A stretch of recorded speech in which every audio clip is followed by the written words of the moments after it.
Easy കുക്കിങ്ങിൻ്റെ പുതിയ വീഡിയോയിലേക്ക് എല്ലാ കൂട്ടുകാർക്കും സ്വാഗതം. നമുക്കൊന്ന് അടിപൊളി ക്രഞ്ചി ചോക്ലേറ്റ് തയ്യാറാക്കിയെടുക്കാം.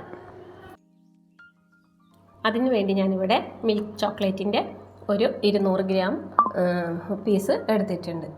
ഇത് നമുക്ക് ഒട്ടും നനവില്ലാത്ത ഒരു പാത്രത്തിലോട്ട് ചെറിയ കഷ്ണങ്ങളാക്കി മുറിച്ച് ചേർത്ത് കൊടുക്കാം. എന്നിട്ട് നമുക്കിതിനൊന്ന് ഡബിൾ ബോയിൽ ചെയ്തെടുക്കണം. അപ്പോൾ ഞാനിവിടെ ഒരു ഇന്ത്യാലിയത്തിൻ്റെ ചട്ടിയിൽ കുറച്ച് ചൂടുവെള്ളം ഒഴിച്ചിട്ട്, അതായത് ചട്ടി ഇത്തിരി കട്ടിയുള്ള ചട്ടിയാകുമ്പോൾ ആ ചൂട് കുറച്ച് സമയം നിലനിൽക്കും. അപ്പോൾ അതിൽ കുറച്ച് വെള്ളം ഒഴിച്ചിട്ട് അതിലോട്ടാണ് ഇത് ഇറക്കി വെച്ച് കൊടുക്കുന്നത്. അപ്പോൾ ഒട്ടും കട്ടയില്ലാതെ തന്നെ നമുക്കിതിനെ വെൽറ്റാക്കിയെടുക്കാം.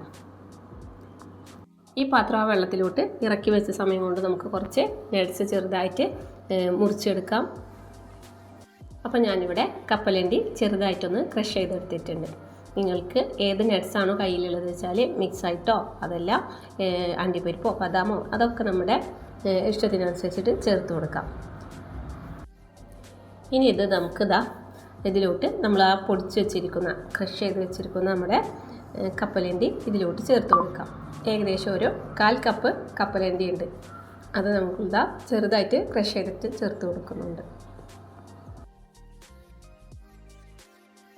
അപ്പോൾ കുറച്ച് സമയം ഈ ഒരു ചൂടുള്ള വെള്ളത്തിൻ്റെ മുകളിൽ വെച്ചിട്ട് തന്നെയാണ് ഇത് മിക്സാക്കി എടുക്കുന്നത്. അതല്ലെങ്കിൽ ഇനി പെട്ടെന്ന് കട്ടയായിട്ട് ഇരിക്കാതിരിക്കാനാണ് അങ്ങനെ ചെയ്യുന്നത്. ഇപ്പോൾ ഇതാ നല്ല ചൂടുണ്ട് പാത്രം. അപ്പോൾ നമുക്ക് ഈ വെള്ളത്തിൽ നിന്ന് കണ്ട് പുറത്തോട്ട് മാറ്റി വെക്കാം. ഇനി ഇതിലേക്ക് ഞാൻ ഒരു 6 മാരിഗോൾഡിൻ്റെ ബിസ്ക്കറ്റ് ചെറിയ കഷ്ണങ്ങളാക്കി മുറിച്ചിട്ട് ചേർത്ത് കൊടുക്കുന്നുണ്ട്. അപ്പോൾ ചെറിയ കഷ്ണങ്ങളാക്കിയിട്ട് ഒരു 1/2 ഇഞ്ച് വലിപ്പത്തിലുള്ള കഷ്ണങ്ങളാക്കിയിട്ട് നമുക്ക് ഇതിലോട്ട് പൊട്ടിച്ച് ചേർത്ത് കൊടുക്കാം. ഇനി ഇതൊന്ന് നമുക്ക് നന്നായി ഒന്ന് മിക്സാക്കി എടുക്കാം. ഈ ഒരു ചൂടുള്ള വെള്ളത്തിൽ നിന്ന് പുറത്തേക്ക് എടുത്ത് മാറ്റി വെക്കാം. എന്നിട്ട് നമുക്ക് ഏതെങ്കിലും ഒരു ചോക്ലേറ്റിൻ്റെ മോൾഡിലേക്കോ അതല്ലെങ്കിൽ ബട്ടർ പേപ്പർ വിരിച്ചിട്ടുള്ള ഒരു പാത്രത്തിലോട്ടോ ഇത് മാറ്റി കൊടുക്കാം. ഞാനിവിടെ കപ്പ് കേക്കിൻ്റെ മോൾഡിലേക്കാണിത് ഒഴിച്ചു കൊടുക്കുന്നത്. അപ്പോൾ ചൂടുവെള്ളത്തിൻ്റെ മുകളിൽ നിന്നും മാറ്റിയപ്പോൾ തന്നെ പെട്ടെന്ന് കട്ടായിക്കൊണ്ടിരിക്കുന്നുണ്ട്. നമുക്ക് ആ ഒരു ചൂടുവെള്ളത്തിൻ്റെ മുകളിൽ ഒന്നും കൂടെ വെച്ച് കൊടുക്കുകയാണെങ്കിൽ ഇതൊന്ന് നമുക്ക് കോരി ഒഴിക്കാൻ എളുപ്പമായിരിക്കും കേട്ടോ. അപ്പോൾ ഓരോ സ്പൂൺ വെച്ചിട്ട് ഞാനിതാ ഓരോ പാത്രത്തിലോട്ടും ഒഴിച്ചു കൊടുക്കുന്നുണ്ട്. അപ്പോൾ നമുക്കിത് ഒരുപാട് സമയമൊന്നും വെയിറ്റ് ചെയ്യേണ്ട.